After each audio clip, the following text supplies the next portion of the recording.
আরেক প্রকার বিধিবিধান শুধু অন্তরে বিশ্বাস করলেও চলে না, আর শরীরের বাহ্যিক অঙ্গের দ্বারা পালনও করা যায়, বরং বিশ্বাসও করতে হয় অন্তরের দ্বারা, পালনও করতে হয় অন্তরের দ্বারা। এমন অন্তরের দ্বারা পালনীয় বিধিবিধানকে আখলাক বলা হয়। ঈমান, আকীদা, ইবাদত, বন্দেগী, আখলাক। অনেকের এই কথাটা বুঝতে একটু কঠিন হয় যে অন্তরের দ্বারা কোনো বিধান পালন করা যায় কিভাবে, অন্তরের দ্বারা পালনীয় বিধান কেমন হয়। এর সহজ উদাহরণ হলো আল্লাহ কোরআনে বলেছেন, কাদ আফলাহাল মুমিনুন আল্লাযীনা হুম ফী সালাতিহিম খাশিউন। এর একটা অর্থ হলো ওই সমস্ত মুমিনগণ সফল যারা নামাজে, নিজেদের নামাজে আল্লাহর ধ্যানে মগ্ন থাকে। তাই আমি আমার নামাজে আল্লাহর ধ্যানে মগ্ন থাকবো, এটাও আল্লাহ একটা বিধান। এবার বলেন তো এই বিধানটা কোন অঙ্গের দ্বারা পালন করতে হয়? অন্তরে। এইভাবে অন্তরের দ্বারা পালনীয় যত বিধান আছে এইগুলিকে আখলাক বলা হয়। এই হইল ইসলামের যাবতীয় বিধিবিধান তিন প্রকার। এক প্রকার বিধিবিধানের নাম ঈমান, আকীদা। এক প্রকার বিধিবিধানের নাম ইবাদত, বন্দেগী। আরেক প্রকার বিধিবিধানের নাম আখলাক। প্রথম প্রকার বিধিবিধান ঈমান, আকীদা, দুই শব্দ। ইসলামী বিশ্বাসকে ঈমানও বলা হয়, ইসলামী বিশ্বাসকে আকীদাও বলা হয়। তবে ব্যবহারের ক্ষেত্রে কুরআন হাদিসে শুধু ঈমান শব্দটাই ব্যবহার করা হয়েছে। আকীদা শব্দ কুরআন হাদিসের ব্যবহৃত শব্দ নয়। আকীদা শব্দটা পরবর্তীকালে যারা ঈমানের ব্যাখ্যা বিশ্লেষণ করেছেন তারা এই আকীদা শব্দটা ব্যবহার করেছেন। এই প্রয়োগ ক্ষেত্রে ঈমানে আর আকীদায় এই একটু পার্থক্য আছে। কুরআন হাদিসে সরাসরি কতগুলি বিশ্বাস্য বিষয়কে ঈমান বলে আখ্যায়িত করা হয়েছে, আর এইগুলি হইল সর্বমোট 6টা। হাদিসে জিবরিলে 6টা কথা উল্লেখ করে এইগুলিকে আল্লাহ রাসূল ঈমান বলে আখ্যায়িত করেছেন। আল্লাহ বিশ্বাস করা, ফিরিস্তা বিশ্বাস করা, আসমানি কিতাব বিশ্বাস করা, নবী রাসূল বিশ্বাস করা, তকদীর বিশ্বাস করা এবং আখিরাতের চিরস্থায়ী জীবন বিশ্বাস করা। এই 6টা বিশ্বাসকে হাদিস শরীফে আল্লাহ রাসূল ঈমান বলে আখ্যায়িত করেছে। কুরআনের বিভিন্ন আয়াতে এইগুলিকে ঈমান বলা হয়েছে। আকীদা শব্দ কুরআন হাদিসের ব্যবহৃত শব্দ নয়। আকীদা শব্দ ঈমানের ব্যাখ্যা বিশ্লেষণ যারা করেছেন তাদের উদ্ভাবিত একটা পরিভাষা। এই পরিভাষা মতো আকীদা শব্দটা একটু ব্যাপক অর্থেই ব্যবহৃত। যে 6টা বিষয়কে কুরআন হাদিসে ঈমান বলা হয়েছে, আকীদা এইগুলির উপরও প্রয়োগ হয়। আর এই 6 কথার ব্যাখ্যা বিশ্লেষণ যা কুরআন হাদিসের বিবরণ দ্বারা সাব্যস্ত, যা সুন্নতে রাসূল এবং জামাতে সাহাবার ব্যাখ্যার দ্বারা সাব্যস্ত, ঈমান আকীদার 6 কথার যত বিশ্লেষণ, যত ব্যাখ্যা বিশ্লেষণ সালাফে সালিহিনের বিবৃতির দ্বারা সাব্যস্ত, ওই সমস্ত ব্যাখ্যা বিশ্লেষণকে ব্যাখ্যাকারীগণের পরিভাষায় আকীদা বলা হয়। সারমর্ম হল হাদিসে বর্ণিত 6 কথার বিশ্বাসের নাম ঈমান, আর 6 কথার ব্যাখ্যাগুলির নাম আকীদা। হাদিসের বর্ণিত 6 কথা বিশ্বাস করার নাম ঈমান, আর 6 কথার ব্যাখ্যা বিশ্লেষণের নাম আকীদা। যেমন 6 কথার চতুর্থ কথা হলো আমি নবী রাসূল বিশ্বাস করি। নবী রাসূল বিশ্বাস করা এটা ঈমানের 6 কথার এক কথা। কিন্তু আপনি নবী রাসূলকে গুনাহগার বিশ্বাস করবেন না বেগুনাহ বিশ্বাস করবেন সেটা ভিন্ন প্রশ্ন। কোনো ব্যাখ্যা মতো নবী রাসূল গুনাহগার সাব্যস্ত হন,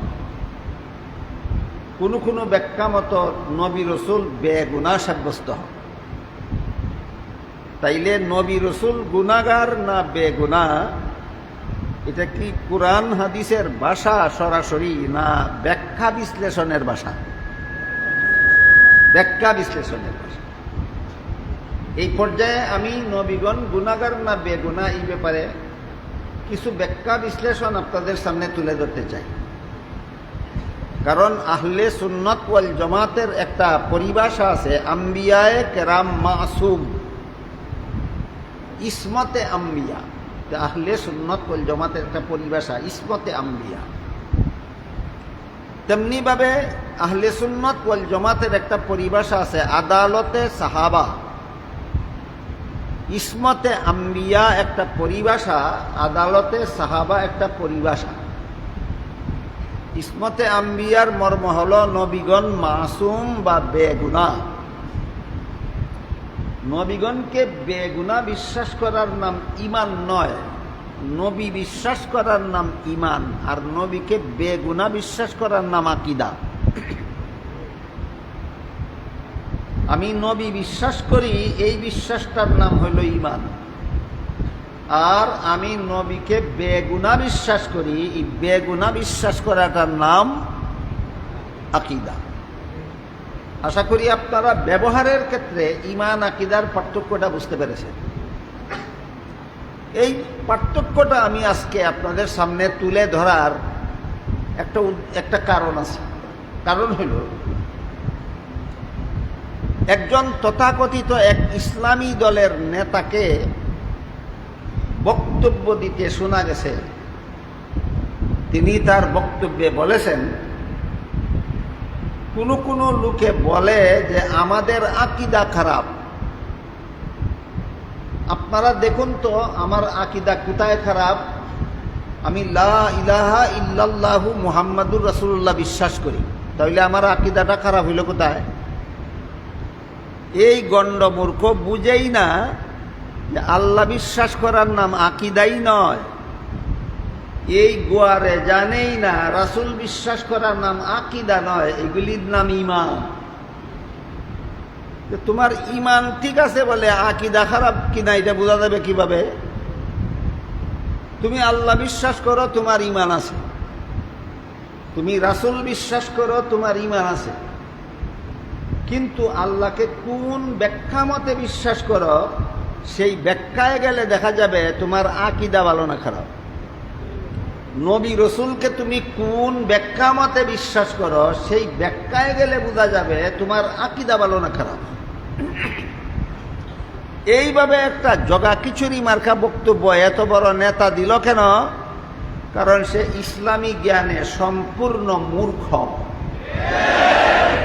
সে ঈমান এবং আকীদার ব্যবহারিক পার্থক্যই বুঝে না। এখন আমাদের মাদ্রাসার ছাত্ররাও যদি বুঝে না, তাহলে এই গণ্ড মূর্খ যেভাবে বুঝাইল এরা এইভাবেই বুঝে নিবে। এই কারণে আমাদের অন্তত কওমি মাদ্রাসার ছাত্রদের বোঝা দরকার, 6 কথা বোঝাবার জন্য ঈমান শব্দ ব্যবহার করা হয়, আর 6 কথার ব্যাখ্যা বোঝাবার জন্য আকীদা শব্দ ব্যবহার করা হয়। এই 6 কথার চতুর্থ কথা হলো নবী রাসূল বিশ্বাস করা। এই নবী রাসূল সম্পর্কে 2 ধরনের ব্যাখ্যা আছে। এক ব্যাখ্যা মতে নবী বেগুনাহ, আর এক ব্যাখ্যা মতে নবী গুনাহগার। যে ব্যাখ্যা মতে নবী বেগুনাহ, এরকম ব্যাখ্যা কোরআনের দ্বারাও প্রমাণিত। যেমন কোরআনের এক আয়াতে আল্লাহ বলেন, লা ইয়ানালু আহদিজ জালিমিন। এর অর্থ হলো গুনাহগারদেরকে আমি নবুয়তের পদ দান করি না, গুনাহগারদেরকে নবী বানাই না। এই আয়াতটা এই ব্যাপারে সুস্পষ্ট।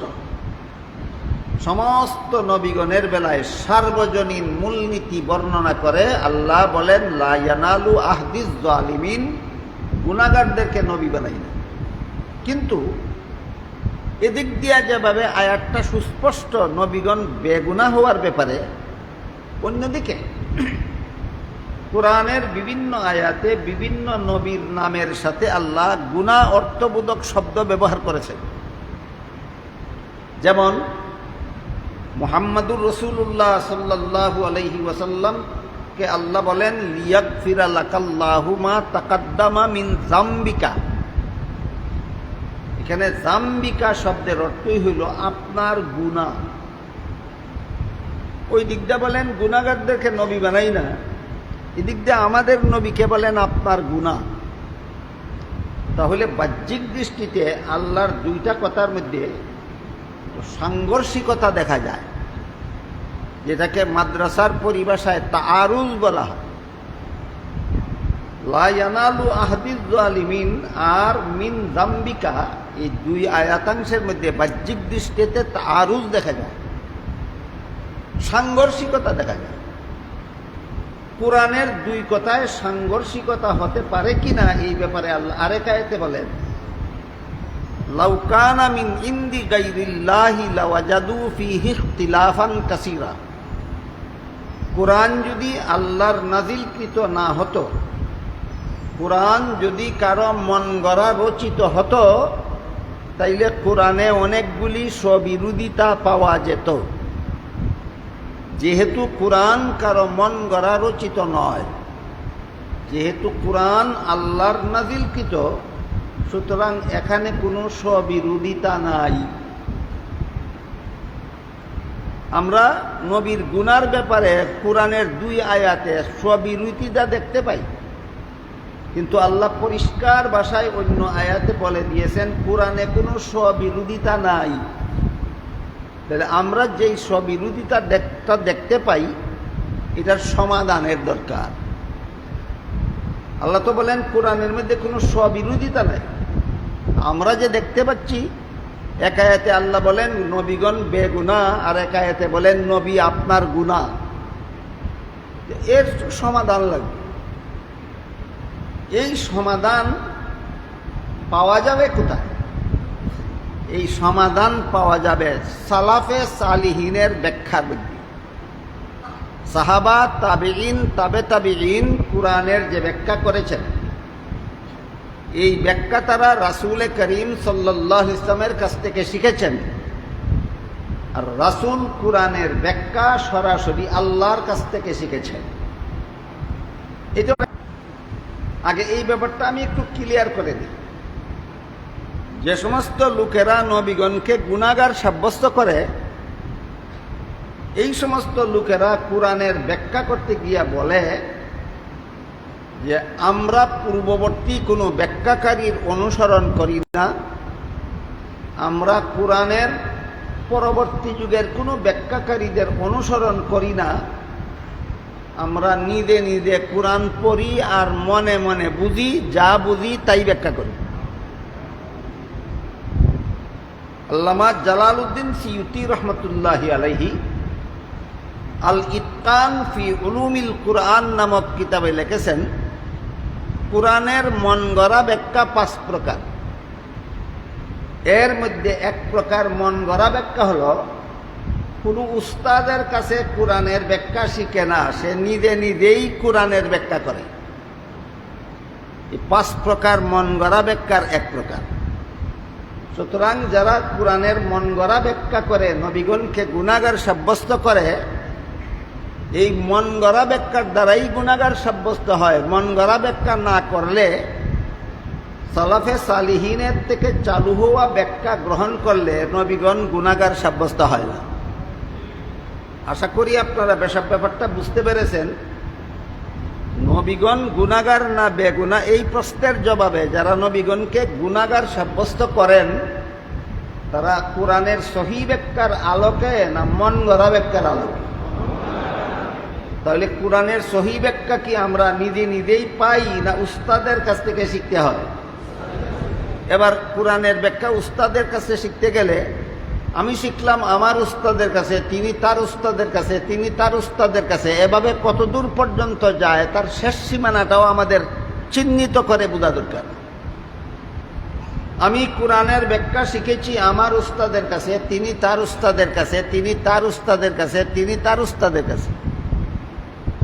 তিনি একজন তাবেঈর কাছে তাবেঈ কোরআনের ব্যাখ্যা শিখেছেন একজন, তিনি তাবে তাবির কাছে তাবে তাবি কোরআনের ব্যাখ্যা শিখেছেন একজন তাবেঈর কাছে, তাবেঈ কোরআনের ব্যাখ্যা শিখেছেন সাহাবীর কাছে, সাহাবী কোরআনের ব্যাখ্যা শিখেছেন রাসূলের কাছে।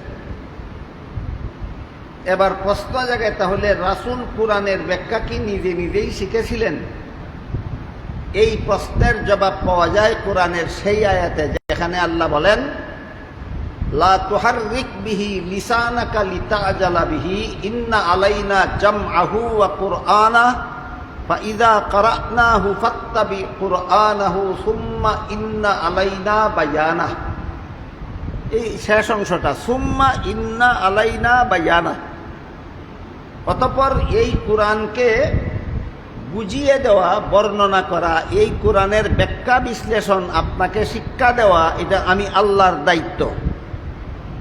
এই আয়াতের দ্বারা পরিষ্কার হয়ে গেল একজন উম্মতে তাবে তাবির কাছে কোরআনের ব্যাখ্যা শিখেছিল, তিনি একজন তাবেঈর কাছে কোরআনের ব্যাখ্যা শিখেছিলেন, তিনি একজন সাহাবীর কাছে কোরআনের ব্যাখ্যা শিখেছিলেন, সাহাবী রাসূলের কাছে কোরআনের ব্যাখ্যা শিখেছিলেন। রাসূল কোরআনের ব্যাখ্যা নিজে নিজেই বুঝেছিলেন না আল্লাহর কাছে শিখেছিলেন? কোরআন ব্যাখ্যার এই উস্তাদের ধারাবাহিকতাটা কোনো দিন যেন কওমি মাদ্রাসার কোনো ছাত্র ভুলে না যায়। অন্তত কওমি মাদ্রাসার কোনো ছাত্র কোরআন ব্যাখ্যার এই ধারাবাহিকতা যেন ভুলে না যায়। আল্লাহ রাসূলকে কোরআনের যেই ব্যাখ্যা শিক্ষা দিয়েছিলেন, রাসূল তার সাহাবাগণকে সেই ব্যাখ্যাই শিক্ষা দিয়েছিলেন। সাহাবাগণ রাসূলের কাছে কোরআনের ব্যাখ্যা যেমনটা শিখেছিলেন, তাবিঈনকে তেমনটাই শিক্ষা দিয়েছিলেন। তাবেঈন সাহাবায়ে কেরামের কাছ থেকে কোরআনের ব্যাখ্যা যেমনটা শিখেছিলেন, তাবে তাবিঈনকে তেমনটাই শিক্ষা দিয়েছিলেন। এই তিন শ্রেণীর লোকদের ব্যাপারে হাদিস শরীফে রাসূল করিম সাল্লাল্লাহু আলাইহি ওয়াসাল্লাম বলেন, খায়রুল কুরুনি কারনি সুম্মাল্লাযীনা ইয়ালুনাহুম সুম্মাল্লাযীনা ইয়ালুনাহুম সুম্মা ইয়াফশুল কিযব আও কামা ক্বালা আলাইহিস সালাতু ওয়াসসালাম।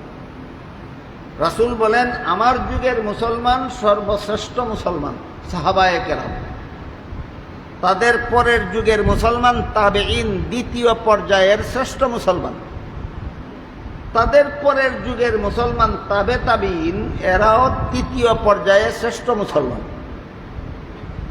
উম্মতের শুরুর দিকের তিন শ্রেণীর মুসলমানকে আল্লাহ রাসূল শ্রেষ্ঠ মুসলমান আখ্যা দিয়ে সাথে সাথে বলেছেন এরপরে মিথ্যার ছড়াছড়ি হবে। এজন্য কোরআনের সহি ব্যাখ্যা আল্লাহ রাসূলকে শিক্ষা দিয়েছিলেন, রাসূল পরবর্তী সাহাবাদেরকে শিক্ষা দিয়েছিলেন। এই সহি ব্যাখ্যার ধারাবাহিকতা নিশ্চয়তার সাথে তাবে তাবি পর্যন্ত পৌঁছে। সুতরাং কোরআনের এক আয়াতে আল্লাহ বলেছেন নবীগণ বেগুনাহ, আর এক আয়াতে বলেছেন নবীর গুনাহ। তো আল্লাহর কথার মধ্যে তো সাংঘর্ষিকতা নাই, আল্লাহ নিজেই দাবি করেছেন। তাহলে আমরা যে সাংঘর্ষিকতাটা দেখতে পাচ্ছি, এটার সমাধান আমি নিজে নিজেই করব মন গড়া ব্যাখ্যা মতো, না অনুসরণীয় তিন যুগের মনীষীদের কাছ থেকে নিতে হবে? অনুসরণীয় তিন যুগের মনীষীদের কাছ থেকে এই সাংঘর্ষিকতার সমাধান নিতে হবে। তাদেরকেই সালাফে সালিহিন বলা হয়। সালাফে সালিহিনের এই সাংঘর্ষিকতা নিরসনের বেলায় যে যত ব্যাখ্যা পাওয়া যায়, সবগুলির সারমর্ম হল লা ইয়ানালু আহদিজ জালিমিন আয়াতে আল্লাহ গুনাহ শব্দকে আবিধানিক অর্থেই, মূল অর্থেই ব্যবহার করেছেন, আর মিন জাম্বিকা আয়াতে আল্লাহ গুনাহ শব্দকে রূপক অর্থে ব্যবহার করেছেন। এখানে বাকি কথা বোঝার জন্য মূল অর্থ আর রূপক অর্থের পার্থক্যটাও ক্লিয়ার হওয়া দরকার।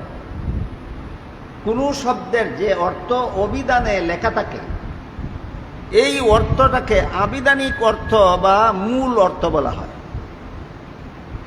আর এই শব্দটাকেই যদি বিশেষ কোনো সম্প্রদায়, বিশেষ কোনো দল, বিশেষ কোনো গোষ্ঠী, বিশেষ কোনো শাস্ত্র ভিন্ন কোনো অর্থে ব্যবহার করতে করতে ব্যবহারটা যদি সমাজে চালু হয়ে যায়, ওই অর্থটাকে মানায়ে মাজাজি বলা হয়, এই অর্থটাকে রূপক অর্থ বলা হয়।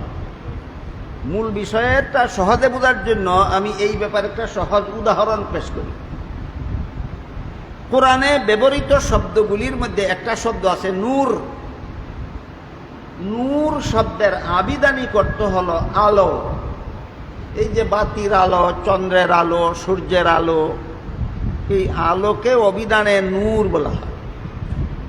কিন্তু কোরআনের পরিভাষায় নূর অর্থ হেদায়েত।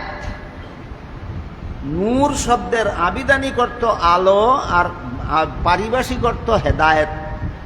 এই উভয় অর্থই আল্লাহ কোরআনে ব্যবহার করেছেন। আল্লাহ কোরআনের এক আয়াতে বলেন, আলাম তারাউ কাইফা খালাকাল্লাহু সাবআ সামাওয়াতিন তিবাকা ওয়া জাআলাল কামারা ফীহিন্না নূরান ওয়া জাআলাশ শামসা সিরাজা। এই আয়াতে আল্লাহ চন্দ্রকে নূর বলেছেন আবিধানিক অর্থে। চন্দ্র আলো। চন্দ্রকে আল্লাহ নূর বলেছেন হেদায়েত অর্থে না আলো অর্থে? এটা কি পারিভাষিক না আবিধানিক? আবিধানিক। এই আয়াতে আল্লাহ নূর শব্দকে আবিধানিক অর্থে ব্যবহার করেছেন। পক্ষান্তরে আরেক আয়াতে আল্লাহ বলেন, আল্লাহু নূরুস সামাওয়াতি ওয়াল আরদ। আল্লাহ আসমান জমিনের নূর। এখানে নূর আবিধানিক অর্থে নয়, এখানে নূর পারিভাষিক করতে। এখানে নূর অর্থ হেদায়েত। আসমান জমিনের আলোর নাম আল্লাহ না, আসমান জমিনের সমস্ত বাসিন্দাদের হেদায়েতকারীর নাম আল্লাহ। তাহলে প্রথম আয়াতে আল্লাহ নূর শব্দটাকে আবিধানী করতে ব্যবহার করেছেন, আর দ্বিতীয় আয়াতে আল্লাহ নূর শব্দকে পারিভাষিক করতে ব্যবহার করেছেন, রূপক করতে ব্যবহার করেছেন।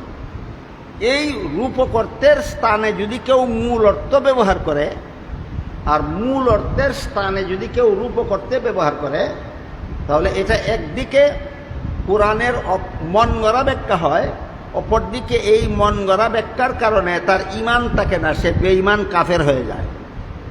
আর একটু ক্লিয়ার করে বলি, আল্লাহ বলেন চন্দ্রটা হলো নূর, কোন অর্থে?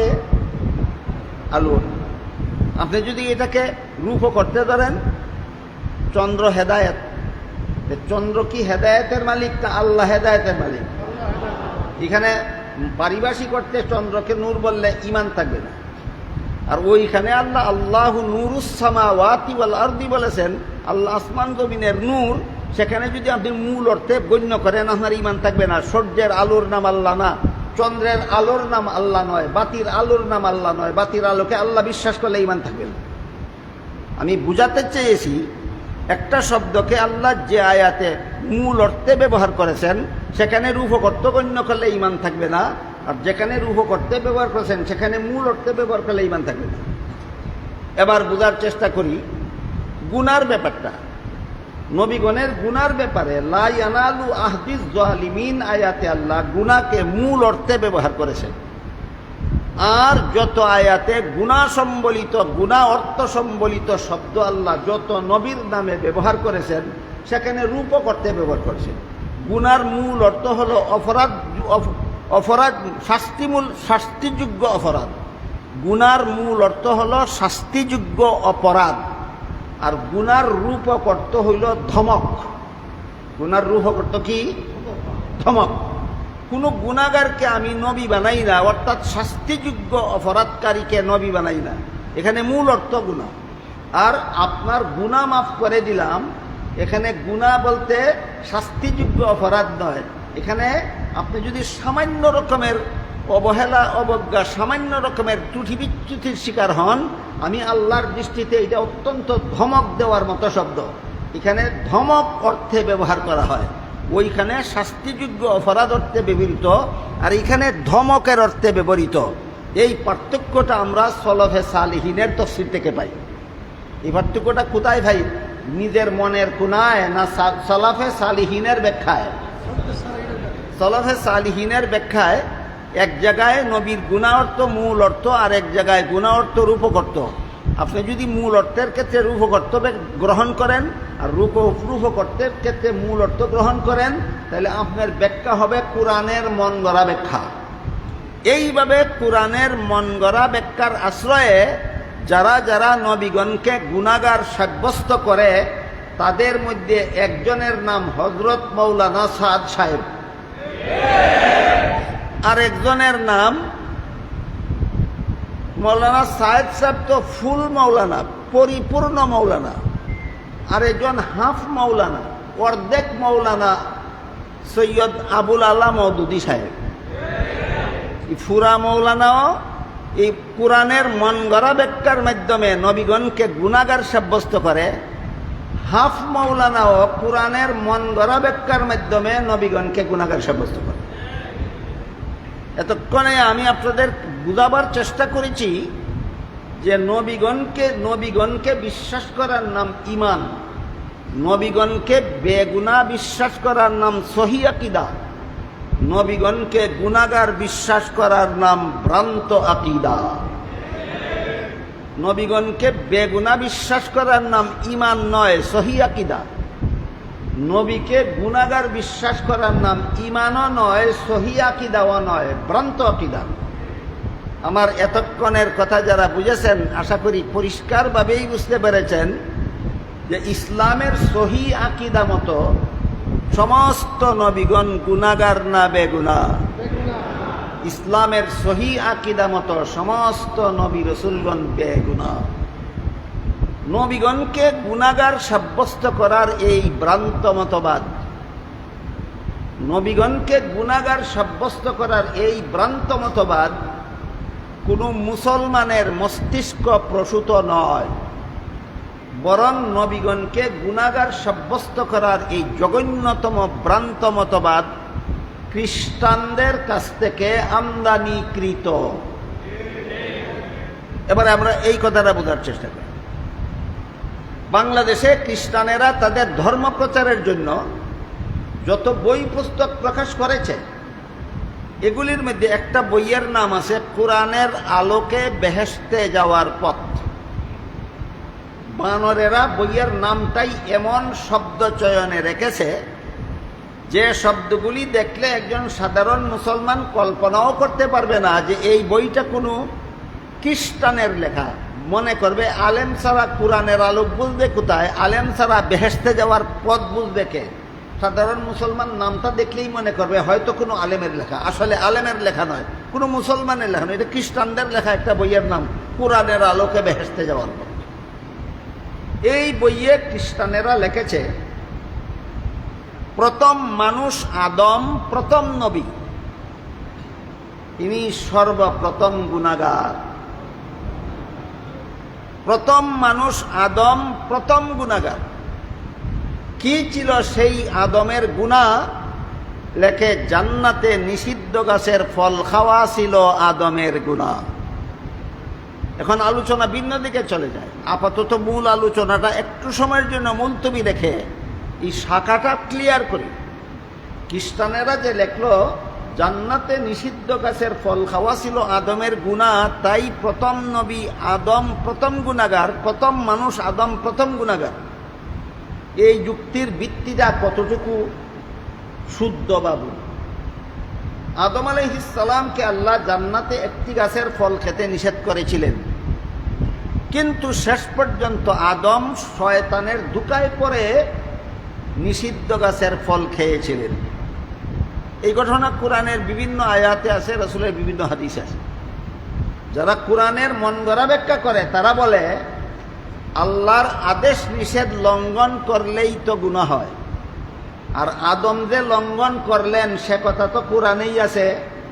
সুতরাং নিষিদ্ধ গাছের ফল খাওয়া যেহেতু আল্লাহর নিষেধ লঙ্ঘন, তাই নিষেধ লঙ্ঘনের নাম ওই গুনাহ, এই জন্য আদম গুনাহগার।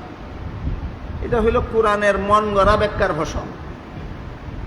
আদমের নিষিদ্ধ গাছের ফল খাওয়ার সহি ব্যাখ্যা হইল, মানুষের কোনো কাজে সওয়াব হয়, কোনো কাজে গুনাহ হয় দুনিয়ার জীবনে, জান্নাতি জীবনের কোনো কাজে সওয়াব নাই, গুনাহ নাই। এবার বলুন, আদম নিষিদ্ধ গাছের ফল খেয়েছিলেন দুনিয়ার জীবনে না জান্নাতি জীবনে? এর সাথে সওয়াবেরও কোনো সম্পর্ক নাই, গুনারও কোনো সম্পর্ক নাই। সুতরাং এই ব্যাখ্যাটা লা ইয়ানালু আহদিজ জালিমিনের সাথে সাংঘর্ষিক না অনুকূল, এই জন্য এই ব্যাখ্যাটা হইল সহি। আরেক ব্যাখ্যা হইল, আদমের নিষিদ্ধ গাছের ফল খাওয়ার আরেকটা বিশুদ্ধ ব্যাখ্যা হলো, দুনিয়ার জীবনেও কোনো মানুষ আল্লাহর নিষিদ্ধতার কথা ভুলে গিয়ে যদি লঙ্ঘন করে তাহলে দুনিয়াতেও গুনাহ হয় না। যেমন রোজাদারদেরকে আল্লাহ দিনের বেলায় খানা পিনা করতে নিষেধ করেছেন, কিন্তু কোনো রোজাদার যদি রোজার কথা ভুলে গিয়ে খানা পিনা করেই ফেলে, বলুন তো আপনারা কি পরিমাণ গুনাহ হয়? মোটেও না। আল্লাহর নিষেধ লঙ্ঘন হইল কিন্তু গুনাহ হইল, কেন? ভুলের কারণে। ঠিক তেমনি ভাবে আদমের নিষিদ্ধ গাছের ফল খাওয়ার ব্যাপারে আল্লাহ বলেন নাসিয়া আদম, আদম ভুলে গেল। তুমি ভুলে গিয়ে আল্লাহর নিষেধ লঙ্ঘন করলে গুনাহ হয় না। তোমার বাবার বাবার বাবা 14 গোষ্ঠীর বাবা আদমে ভুলে গিয়ে আল্লাহর নিষেধ লঙ্ঘন করলে গুনাহ হয়, তুই বেটা কোরআন শিখ। সুতরাং খ্রিস্টানেরা যে দেখলো প্রথম নবী আদম জান্নাতে নিষিদ্ধ গাছের ফল খেয়ে প্রথম গুনাহগার হয়েছিলেন, সহি ব্যাখ্যা মতো না ভুল ব্যাখ্যা? অতঃপর এই বইয়ে খ্রিস্টানেরা লেখে, যেহেতু জান্নাতে নিষিদ্ধ গাছের ফল খেয়ে আদম গুনাহ করেছিলেন, তাই এই আদমের বংশে পরবর্তীতে যত নবী জন্মগ্রহণ করেছে সবগুলি জন্মগত গুনাহগার। আদমের গুনাহ ছিল নিষিদ্ধ গাছের ফল খাওয়া, আর পরবর্তী নবীগণের গুনাহ ছিল গুনাহগারের ঘরে জন্ম হওয়া। পরিষ্কারভাবে বুঝুন, খ্রিস্টানদের ধর্মমতে আদমের গুনাহ ছিল জান্নাতে নিষিদ্ধ গাছের ফল খাওয়া, আর পরবর্তী নবীগণের গুনাহ ছিল গুনাহগার আদমের ঔরসে জন্ম হওয়া। জন্ম হওয়াটাই গুনাহ। এই জন্য আল্লাহ পাক রব্বুল আলামিন শেষ পর্যন্ত একজন নবীকে বেগুনাহ বানাবার জন্য তাকে আর গুনাহগার আদমের বংশে জন্ম না দিয়ে আল্লাহ নিজের ঔরসে জন্ম দিলেন। তিনি হলেন হযরত ঈসা আলাইহিস সালাম। শুধুমাত্র ঈসা নবী আল্লাহর বংশে জন্ম হওয়ার কারণে বেগুনাহ, আর বাকি সবগুলি নবী পাপিষ্ঠ আদমের বংশে জন্ম হওয়ার কারণে সবগুলি নবী গুনাহগার। খ্রিস্টানদের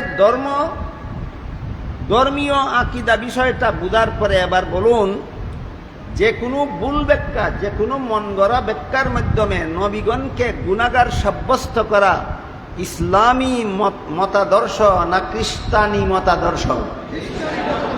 সুতরাং মুসলমান সমাজে যে কোনো পণ্ডিত যে কোনো অপব্যাখ্যার মাধ্যমে নবীগণকে গুনাহগার সাব্যস্ত করে, এরা জেনে হোক না জেনে হোক, বুঝে হোক না বুঝে হোক, এরা মুসলমানদের সমাজে খ্রিস্টানদের দালালি করে বেড়ায়। সারমর্ম হইল, নবীগণকে যারা গুনাহগার বলে আকীদা পোষণ করে এরা খ্রিস্টানের দালাল। নবীগণকে গুনাহগার সাব্যস্ত করার মতো সকল প্রকার অপব্যাখ্যা কোনো মুসলমানের মস্তিষ্ক প্রসূত নয়, এটা খ্রিস্টানদের কাছ থেকে আমদানিকৃত। এই হইল তার ইতিহাস। কাজেই আমরা নবীগণকে যদি গুনাহগার মনে করি তাহলে আমার ঈমান নাই না আকীদা খারাপ? আকীদা খারাপ। নবীগণকে যদি বেগুনাহ বিশ্বাস করি তাহলে আমার আকীদা খারাপ না আকীদা ভালো? এই একটা পর্যালোচনা বর্তমান বাংলাদেশে চলছে, কোন মুসলমানের আকীদা ভালো আর কোন মুসলমানের আকীদা খারাপ। এই যে আকীদা ভালো আর খারাপ, ঈমান থাকা সত্ত্বেও কিছু মুসলমানের আকীদা হয় শুদ্ধ আর কিছু মুসলমানের আকীদা হয় ভুল। এই আকীদা ভুলের পরিণতি কি? আকীদার ভুলের সুস্পষ্ট পরিণতি বর্ণনা করে হাদিস শরীফে রাসূল করিম সাল্লাল্লাহু আলাইহি ওয়াসাল্লাম বলেন, সিনতানে ওয়া সাবউনা ফিন নার ওয়া ওয়াহিদাতুন ফিল জান্নাহ। হাদিসের মর্ম হলো, রাসূল বলেন আমার মুসলমান উম্মত 73 দলে বিভক্ত হবে। তন্মধ্যে 72 দল মুসলমান ইমানের 6 কথা বিশ্বাস করা সত্ত্বেও আকীদা ভুল হওয়ার কারণে জাহান্নামী হবে। 72 দল মুসলমান ইমানের 6 কথা বিশ্বাস করা সত্ত্বেও, এই জন্যই মুসলমান। তাহলে ইমানের 6 কথার বিশ্বাসকারী মুসলমান জাহান্নামী হওয়ার কারণ আল্লাহ রাসূল কি দর্শালেন? আকীদা ভুল। 72 দল মুসলমানের আকীদা ভুলের কারণে জাহান্নামী হবে। এদের নামাজ, রোজা, ইবাদত, বন্দেগী, আমল, আখলাক কোনো কিছুই এদেরকে জাহান্নাম থেকে রক্ষা করতে পারবে না। কাজেই নামাজ শুদ্ধ করব আগে, রোজা শুদ্ধ করব আগে, আমল শুদ্ধ করব আগে, ইবাদত বন্দেগী শুদ্ধ করব আগে, আখলাক শুদ্ধ করব আগে, ইসলামী রাষ্ট্র প্রতিষ্ঠা করব আগে, না আকীদা সংশোধন করব আগে? এই কথাটাকে আজকাল পাল্টিয়ে দেওয়ার শয়তানি চক্রান্ত চলছে। বলা হয় আকীদা টাকিদা বুঝার সময় এখন নাই, আগে ইসলামী রাষ্ট্র প্রতিষ্ঠা করি, আকীদার বিষয় পরে দেখা যাবে। এটা কেতনা বড় শয়তানি চক্রান্ত। এটা বুঝার জন্য সিরাতুন নবীর একটা ঝলক আপনাদের সামনে তুলে ধরতে চাই। রাসূল করিম সাল্লাল্লাহু আলাইহি ওয়াসাল্লাম 40 বছর বয়সে সর্বপ্রথম ওনার কাছে ওহী নাজিল শুরু হলো। ওহী নাজিল শুরু হওয়ার পরে আরো 13 বছর তিনি মক্কা শরীফে অবস্থান করলেন। ওহী নাজিল পরবর্তী 13 বছরের মক্কার অবস্থানকালীন সময়কে রাসূলের মক্কি জিন্দেগি বলা হয়। বুঝেন তো? কুরআন নাজিল শুরু হওয়ার পরের থেকে আরো 13 বছর রাসূল মক্কায় অবস্থান করেছিলেন। এই 13 বছরের জীবন ইতিহাসকে রাসূলের মক্কি জিন্দেগি বলা হয়। এই 13 বছর পরে রাসূল মক্কা শরীফ থেকে হিজরত করে মদিনা শরীফ গিয়ে একটা ইসলামী রাষ্ট্র প্রতিষ্ঠা করেন। তাইলে রাসূল মক্কা শরীফে ইসলামী রাষ্ট্র প্রতিষ্ঠা করেছিলেন না মদিনা শরীফে? মক্কা শরীফের 13 বছর কি করলেন? মক্কা শরীফের 13 বছর শুধু ঈমান, আকীদা আর আমল শুদ্ধ করে দিলেন। 13 বছরের মক্কি জিন্দেগি হইল ঈমান শুদ্ধ, আকীদা শুদ্ধ, আমল শুদ্ধ। 10 বছরের মদনী জিন্দেগিতে হলো ইসলামী রাষ্ট্র প্রতিষ্ঠা। সিরাতুন নবীর এই সিরিয়াল, সিরাতুন নবীর এই ধারাবাহিকতা যারা জানেন অথবা এখন বুঝতে পেরেছেন, তারা বলুন তো, রাষ্ট্র প্রতিষ্ঠা আগে না ঈমান শুদ্ধ আগে? রাষ্ট্র প্রতিষ্ঠা আগে না আকীদা শুদ্ধ আগে? রাষ্ট্র প্রতিষ্ঠা আগে না আমল শুদ্ধ আগে? রাষ্ট্র প্রতিষ্ঠা আগে না আখলাক শুদ্ধ আগে? আখলাক কি? চরিত্র। যদি চরিত্রহীন হয়, কোনো মানুষ যদি চরিত্রহীন হয় আর ইসলামী রাষ্ট্র প্রতিষ্ঠার আন্দোলনে শরিক হয়, চরিত্রবান না চরিত্রহীন? আন্দোলন কিসের? ইসলামী রাষ্ট্র প্রতিষ্ঠার। চরিত্রহীনে যদি ইসলামী রাষ্ট্র প্রতিষ্ঠার আন্দোলন করে, তাইলে সে যেহেতু চরিত্রহীন পরকিয়া করবে, ভিন্ন নারীর সাথে জিনা করবে। যদি ধরা পড়ে যায়, তাহলে বলবে নবীরাও পরকিয়া করেছেন, নবীরাও জিনা করেছেন। ধরা পড়ে গেলে বলবে সাহাবাগণও পরকিয়া করেছেন, সাহাবাগণও জিনা করেছেন। সুতরাং যেখানে নবীরা পরকিয়া করে, জিনা করে, যেখানে সাহাবাগণ পরকিয়া করে, জিনা করে, সেখানে আমার এগুলি তো দোষের কোনো ব্যাপারই নয়। এইভাবে আত্মরক্ষার চেষ্টা করবে চরিত্রহীন যদি রাষ্ট্র প্রতিষ্ঠার আন্দোলনে যায়। আমি কি আপনাদেরকে বুঝাতে পারলাম? যার ঈমান শুদ্ধ না, যার আকীদা শুদ্ধ না, যার আখলাক শুদ্ধ না, সে যদি রাষ্ট্র প্রতিষ্ঠার আন্দোলনে যায়, কেতনা বড় লম্পট হবে সে। শুধু তাই নয়, যাদের আকীদা ভুল, এরা যদি গদি দখল করেও ফেলে, কেমন গদি হবে, দেশটা কেমন হবে, সেই দেশের মুসলমানের দশাটা কি হবে, আমাদের ইতিহাস থেকে শিখতে হবে। বাদশাহ হারুনুর রশিদের ছেলের নাম ছিল বাদশাহ মামুনুর রশিদ। সেও একটা দেশের গদির অধিকারী হয়েছিল এবং ইসলামী শাসনের নামে। বাদশাহ মামুনুর রশিদ দেশের গদিতে অধিষ্ঠিত হয়েছিল অনৈসলামিক শাসনের নামে না ইসলামী শাসনের নামে? কিন্তু তার আকীদা ছিল খারাপ। বাদশাহ মামুনুর রশিদ গদি দখল করছে ইসলামী শাসনের নামে, কিন্তু আকীদা খারাপ। বাদশাহ মামুনুর রশিদ মুতাজিলি আকীদা পোষণ করত। মুতাজিলাদের আকীদা যে কি পরিমাণ খারাপ, কতগুলি আকীদা খারাপ, আমি বাকি রাতে বলে শেষ করতে পারবো না। এর মধ্যে একটা খারাপ আকীদা হলো কুরআন আল্লাহর অনাদি কালাম নয়, কুরআন নবরচিত। মাদ্রাসার উপরের ক্লাসের ছাত্র ভাইদেরকে জিজ্ঞাসা করতে চাই, আপনারা কি জানেন কুরআন নবরচিত না অনাদি কালাম? আহলে সুন্নাত ওয়াল জামাতের আকীদা হলো কুরআন আল্লাহর অনাদি কালাম। মুতাজিলাদের ভ্রান্ত আকীদা হলো কুরআন নবরচিত। এই ভ্রান্ত আকীদায় বিশ্বাসী ছিল বাদশাহ মামুনুর রশিদ। রাষ্ট্রীয় গদিতে বসেছিল ইসলামী শাসনের নামে। বসে কি করেছিল? এই ভ্রান্ত আকীদা গ্রহণ না করার কারণে অসংখ্য উলামায়ে কেরামকে শহীদ করেছিল, অসংখ্য উলামায়ে কেরামকে জেলখানায় বন্দী করে পাশবিক নির্যাতন করেছিল। তাদের মধ্যে এক নম্বরে ছিলেন হযরত ইমাম আহমদ বিন হাম্বল রহমতুল্লাহ আলাইহি। আপনারা বাদশাহ মামুনুর রশিদের ইতিহাস পড়ে দেখুন, আকীদা খারাপওয়ালা যদি ইসলামী শাসনের নামে গদি দখল করে, তাইলে বাদশাহ মামুনের দেশের উলামায়ে কেরামের যেই দুর্দশা হয়েছিল, যেই দেশেই খারাপ আকীদাওয়ালা গদিতে যেতে পারবে, সেই দেশের মুসলমানদের সেই দুর্দশা না হয়ে পারে না।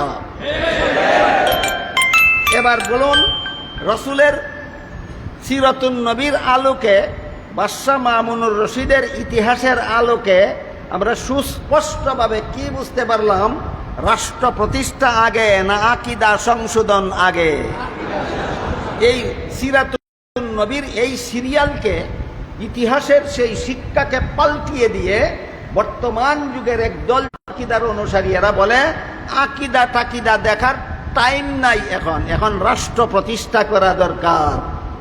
আমি আশা করি আমার এতক্ষণের কথা যারা শুনেছেন বুঝেছেন, আকীদা শুদ্ধ না করে রাষ্ট্র প্রতিষ্ঠার স্লোগান যারা দেয়, এরা বাদশাহ মামুনুর রশিদের মতো গুমরা পথভ্রষ্টের চেলা চামুন্ডা ছাড়া আর কিছু নয়।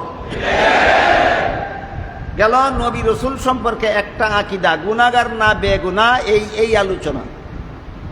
ঠিক তেমনি ভাবে, যেমন ভাবে নবী রসুলগণকে গুনাহগার মনে করা ভ্রান্ত মতবাদ, ভুল আকীদা, নবীগণকে বেগুনাহ মনে করা সহি আকীদা, ঠিক তেমনি ভাবে আদালতে সাহাবা আর একটা ব্যাপার আছে। আম্বিয়ায়ে কেরাম মাসুম। আহলে সুন্নাত ওয়াল জামাতের পরিভাষায় নবীগণ হলেন মাসুম। এই মাসুমের ব্যাখ্যা এতক্ষণ আমি আপনাদের সামনে তুলে ধরেছি। আর আহলে সুন্নাত ওয়াল জামাতের আকীদা মতে সাহাবায়ে কেরাম মাসুম নন, মাগফুর। এই দুইটা পরিভাষা অন্তত আমাদের মাদ্রাসার ছাত্রদের স্মরণ রাখা দরকার। নবীগণ হলেন মাসুম আর সাহাবাগণ হলেন মাগফুর। মাসুমের অর্থ জীবনে কোনোদিন গুনাহ করেনই না, আর মাগফুরের অর্থ অতীত জীবনে গুনাহ করে থাকলেও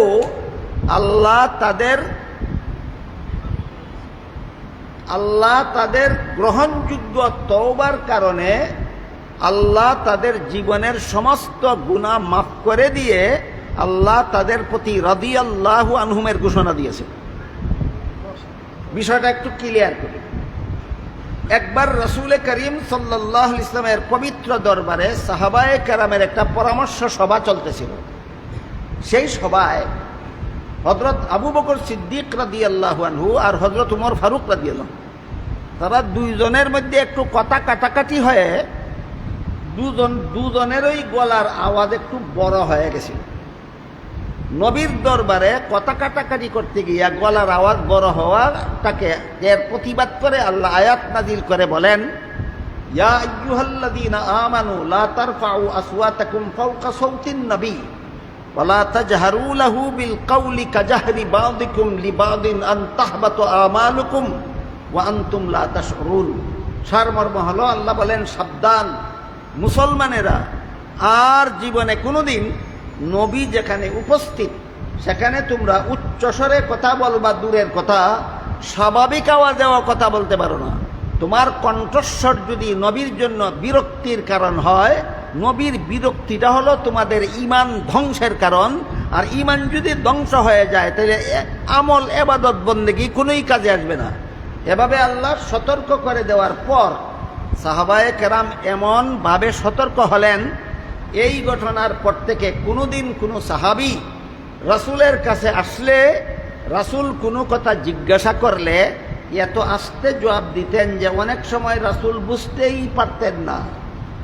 বুঝে থাকতে বলুন যে একটা ভুল সাহাবাদের বিগত মিটিংয়ে হয়েছিল, আল্লাহ সতর্ক করে দেওয়ার পরে সাহাবাগণ সতর্ক হয়েছিলেন কিনা?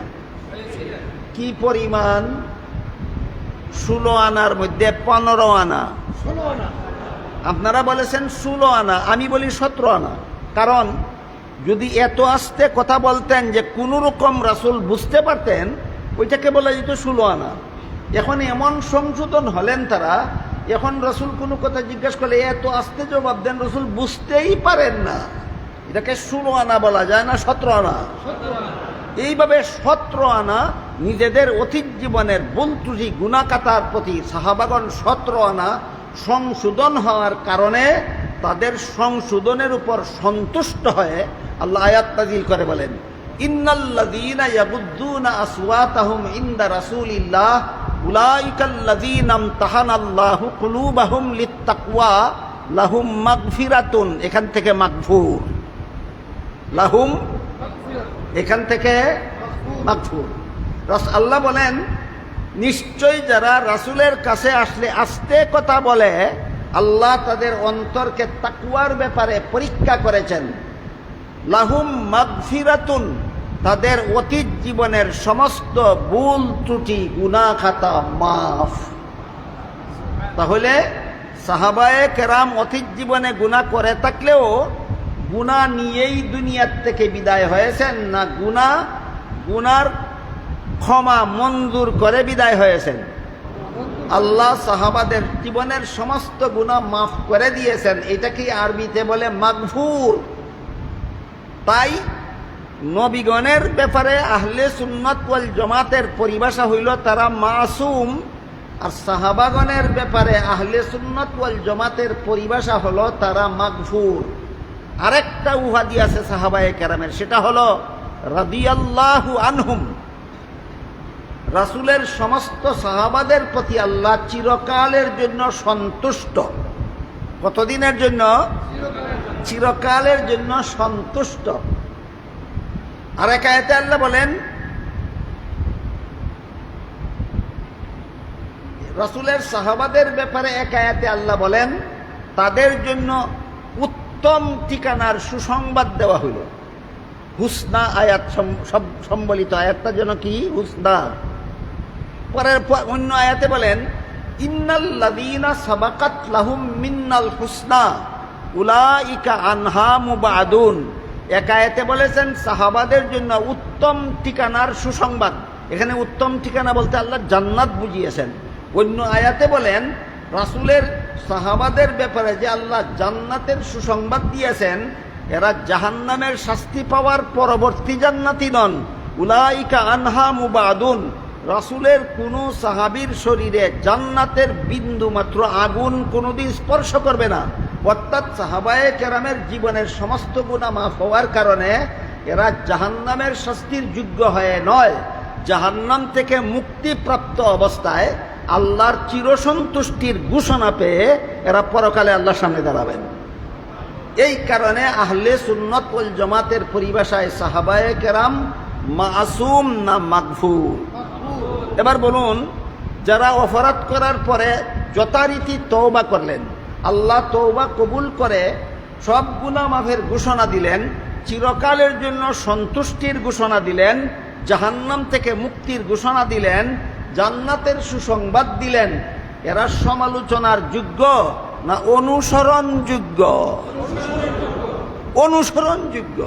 এই জন্য আহলে সুন্নাত ওয়াল জামাতের সহিহ আকীদা মতে সাহাবায়ে কেরামের সমালোচনা করা হারাম। সাহাবায়ে কেরামের সমালোচনা করা হারাম। তিরমিজি শরীফের বর্ণিত এক হাদিসে রাসূল করিম সাল্লাল্লাহু আলাইহি ওয়াসাল্লাম বলেন, ইদা রাআইতুমুল্লাযীনা ইয়াসুব্বুনা আসহাবী ফাকুলু লানাতুল্লাহি আলা শাররিকুম। অর্থ হলো, রাসূল বলেন, আমার উম্মত মুসলমানেরা, তোমরা যদি ওই সমস্ত লোকদের দেখতে পাও যারা আমার সাহাবাদের সমালোচনা করে, তাদেরকে বলে দিও আমার সাহাবা সমালোচকদের উপর আল্লাহর লানত। তোমরা যখন দেখতে পাবে একদল লোক আমার সাহাবাদের সমালোচনা করে, তখন তাদেরকে বলে দিও এদের উপর আল্লাহর লানত। যখন দেখতে পাবে কেন বললেন?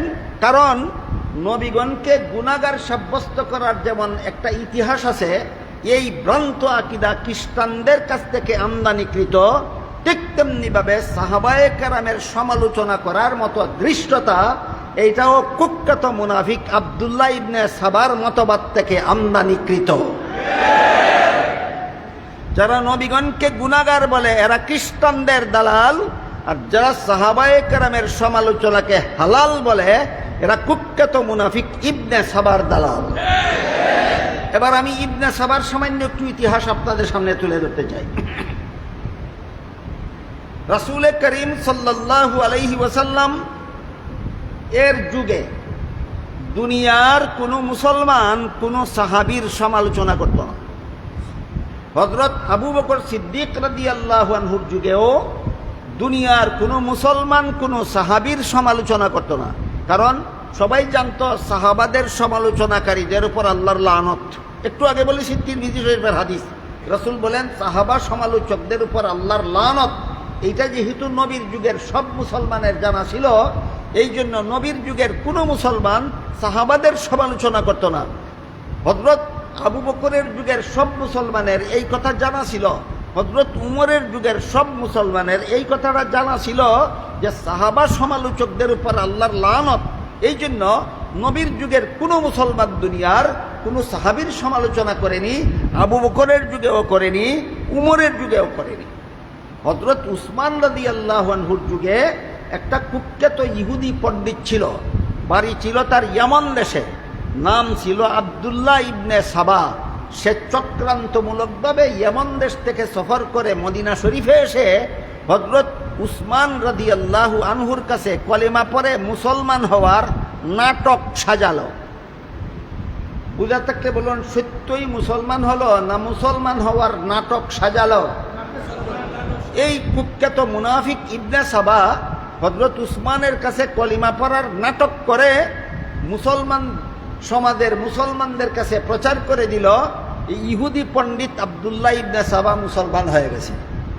তারপর এইভাবে সে মুসলমান সমাজে ঢুকার পরে মুসলিম বিশ্বের বিভিন্ন দেশে গেল, মুসলমানে কুন্দল সৃষ্টি, মারামারি সৃষ্টি, ইসলাম ধর্মের আকীদা বিশ্বাস নিয়ে ভ্রান্ত মতবাদ তৈরি করার চক্রান্ত নিয়ে। এক সময় বসরা গেল, বিফল হলো, এক সময় কুফা গেল, বিফল হলো, মুসলমানদের মধ্যে ভ্রান্ত আকীদার বীজ বপন করতে পারেনি। শেষ পর্যন্ত কুখ্যাত মুনাফিক ইবনে সাবা মিশরে গিয়া মিশরের কিছু অশিক্ষিত আর অল্প শিক্ষিত মুসলমানকে নিয়ে মহাসমাবেশ করল। সেই সমাবেশে কুখ্যাত মুনাফিক ইবনে সাবা মুসলমানদের মধ্যে ভ্রান্ত আকীদার প্রসার করার জন্য, বীজ বপনের জন্য যে বক্তৃতা দিয়েছিল, সেই বক্তৃতায় কুখ্যাত মুনাফিক ইবনে সাবা মিশরের সম্মেলনে সমাবেত মুসলমানদের উদ্দেশ্য করে জিজ্ঞাসা করেছিল, তোমরা বলো তো ইসলামী আকীদা মতে মুহাম্মদুর রাসূলুল্লাহর মর্যাদা বেশি না ঈসা নবীর মর্যাদা বেশি? একজন মুসলমান যত বড় অশিক্ষিত হোক, যত বড় বদামলওয়ালা হোক, সে কোনোদিন বলবে না মুহাম্মদুর রাসূলুল্লাহর চেয়ে ঈসা নবীর মর্যাদা বেশি। সব মুসলমান এক বাক্যে বলল যে ঈসা নবীর থেকে বহু গুণে বেশি মর্যাদা মুহাম্মদুর রাসূলুল্লাহ। এরপরে সে বলল, তাহলে তোমরা যদি এই কথা বিশ্বাসই করো যে ঈসা নবীর থেকে মুহাম্মদুর রাসূলুল্লাহর মর্যাদা বেশি, তাহলে ঈসা নবী দুনিয়ার থেকে বিদায় হওয়ার পরে আবারও যদি তিনি দুনিয়াতে আসতে পারেন, তাহলে তার চেয়ে শ্রেষ্ঠ নবী মুহাম্মদুর রাসূলুল্লাহ দুনিয়ার থেকে বিদায় হওয়ার পরে তিনি কেন আবারও দুনিয়াতে আসতে পারবেন না? এই দিল একটা মন গড়া যুক্তি। এই মন গড়া যুক্তির শয়তানি বুঝতে না পারে এই সমস্ত মুসলমানেরা বিশ্বাস করে নিল মুহাম্মদুর রাসূলুল্লাহ আবার দুনিয়াতে আনাগুনা করতে পারেন, চলাফেরা করতে পারেন। এখান থেকেই রসুলকে হাজির নাজির বিশ্বাস করার শিরিকি মতবাদ চালু হয়। এরপরে দিল আরেক বক্তৃতা।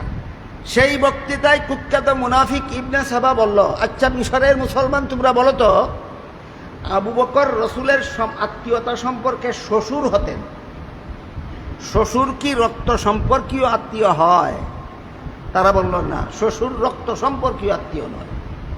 এবার বলে, বলো তো তোমরা, হযরত উমর রসুলের শ্বশুর ছিলেন, শ্বশুর তো রক্ত সম্পর্কীয় আত্মীয় নয়। হযরত উসমান রাসূলের জামাতা, জামাতাও রক্ত সম্পর্কীয় আত্মীয় নয়।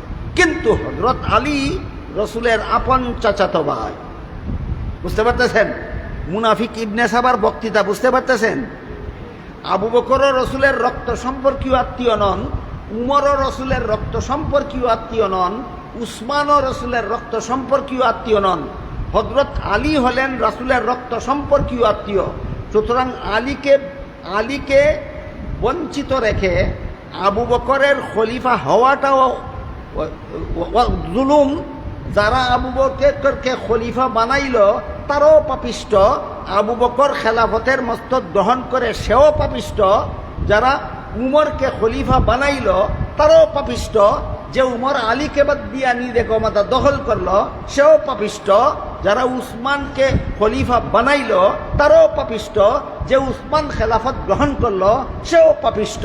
সকলের উচিত ছিল আলীকে খলিফা মনোনীত করা।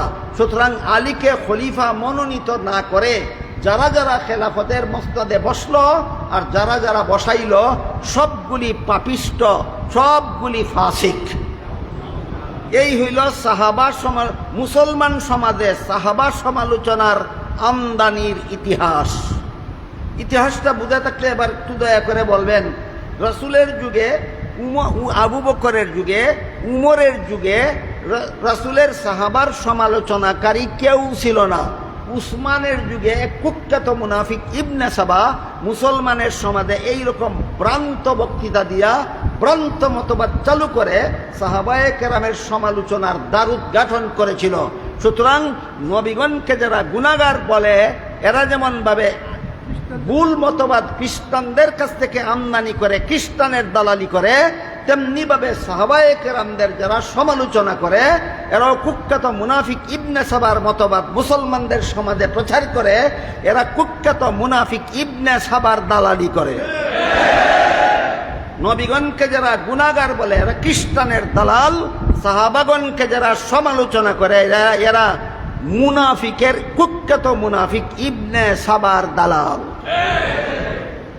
এবার বলেন, এই সমস্ত দালালদের স্লোগানে আপনারা ইসলামী হুকুমত কায়েমের আন্দোলনে শরীক হবেন না দালালদেরকে আকীদা শুদ্ধ করার দাওয়াত দিবেন? এই হইল ইসলামের এক প্রকার বিধান, যেগুলি অন্তরের দ্বারা পালন করতে হয়। এই বিধানগুলির নাম ঈমান, আকীদা। ঈমান সম্পর্কে অনেক কথাই বলা দরকার ছিল, আমি সময় সুযোগের অভাবে পারলাম না। শুধু আকীদা সম্পর্কে সামান্য একটু আলোকপাত করলাম। আজকের মতো দুইটা আকীদার ব্যাপারে সুস্পষ্ট করে দিলাম।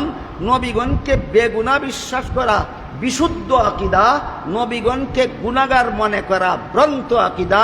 এরা খ্রিস্টানদের সমাজ থেকে আমদানি করেছে। খ্রিস্টানদের দালালেরাই নবীগণকে গুনাহগার বলে প্রচার করে। আর সাহাবায়ে কেরামকে সমালোচনা করা যে মুনাফিকের মতবাদ যারা মুসলমান সমাজে প্রচার করে, এই মতবাদ তারা মুনাফিকদের কাছ থেকে আমদানি করেছে। এরা কুখ্যাত মুনাফিক ইবনে সাবার দালাল। আজকের মতো মাত্র দুইটা হলো ইসমতে আম্বিয়া আর একটা হলো আদালতে সাহাবা। ইসমতে আম্বিয়া যারা মানে না এরা খ্রিস্টানের দালাল, আদালতে সাহাবা যারা মানে না এরা মুনাফিক ইবনে সাবার দালাল। এই সমস্ত দালালদের দ্বারা ইসলামী রাষ্ট্র প্রতিষ্ঠা হবে, ইসলামী হুকুমত চালু হবে। দুকাবাজি মুনাফিকি আর মির্জাফরি ছাড়া আর কিছু নয়। আল্লাহ আপনাদের আমাদের সবাইকে এই সমস্ত দালালদের কুচক্রান্ত থেকে মুসলমানদের ঈমান আকীদা হেফাজত করার সৌভাগ্য দান করুন। সবাই বলুন আমিন। সুবহান রাব্বিকা রাব্বিল ইজ্জাতি আম্মা ইয়াসিফুন ওয়া সালামুন আলাল মুরসালিন ওয়ালহামদুলিল্লাহি রাব্বিল আলামিন। এখন দোয়া করবেন মাদানীনগর মাদ্রাসার মুহাদ্দিস এবং প্রধান মুফতি হেফাজে ইসলাম বাংলাদেশের সংগ্রামী সাংগঠনিক সম্পাদক হযরত মাওলানা মুফতি বশিরুল্লাহ সাহেব। হুজুরের দোয়ার আগে একটা ঘোষণা করছি, আগামী 25 তারিখ এই বৃহস্পতিবারের পরের বৃহস্পতিবার আমাদের এখানে মাসিক ইসলাহি মাহফিল হবে। উক্ত মাসিক ইসলাহি মাহফিলে প্রধান অতিথি হিসেবে উপস্থিত থাকবেন জামিয়াতুল উলুমুল ইসলামিয়া মোহাম্মদপুর মাদ্রাসার মুহতামিম হযরত মাওলানা মাহমুদুল হাসান সাহেব দামাত বারাকাতুহু। আপনাদের সকলকে উক্ত ইসলাহি মাহফিলে উপস্থিত থাকার জন্য বিনীতভাবে অনুরোধ করছি। আল্লাহুম্মা সাল্লি আলা সাইয়্যিদিনা মুহাম্মদ ওয়া আলিহি ওয়া সাহবিহি ওয়াসাল্লাম তাসলিমা। দোয়া এখনই হয়ে যাবে। দোয়ার আগে আমি দুইজন বুজুর্গের দুইটা জুমলা নকল করতে চাই। একজন বুজুর্গ, ওনার নাম আমরা লইতে সাহস করি না, তারপরে লই, হযরত মাওলানা আশরাফি সাহেব থানভী রহমাতুল্লাহ আলাইহি। মোদি সাহেবের জামাত ইসলামী যখন শুরু হয় তখন পৌঁছে তো থানভী রহমাতুল্লাহ আলাইহি বলেছেন, মেরা দিল ইস তাহরিক কো কবুল नहीं करता है। হযরত থানভী রহমাতুল্লাহ আলাইহি বলেছেন, এই জামাত ইসলামের এই তাহরিক আমার দিল কবুল করে না। আরেক বুজুর্গ হযরত হোসেন আহমদ মাদানী রহমাতুল্লাহ আলাইহি, তিনি তো আরও জীবিত ছিলেন। হযরত মদনী রহমাতুল্লাহ আলাইহি জীবিত ছিলেন, হযরত থানভী রহমাতুল্লাহ